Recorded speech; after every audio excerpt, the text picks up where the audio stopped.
Now listen and answer questions 14 to 20.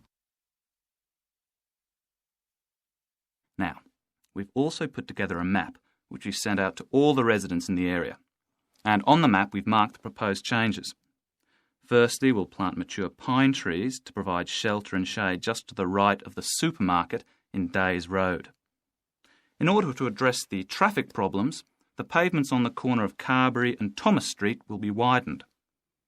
This will help to reduce the speed of vehicles entering Thomas Street. We think it's very important to separate the local residential streets from the main road, so the roadway at the entrance to Thomas Street from Days Road will be painted red. This should mark it more clearly and act as a signal for traffic to slow down. One way of making sure that the pedestrians are safe is to increase signage at the intersections. A Keep Clear sign will be erected at the junction of Evelyn Street and Hill Street to enable traffic to exit at all times.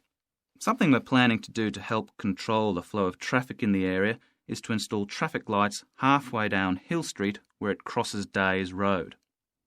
Now, we haven't only thought about the cars and traffic, of course. There's also something for the children.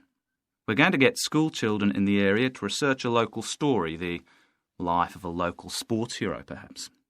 And an artist will incorporate that story into paintings on the wall of a building on the other side of Hill Street from the supermarket.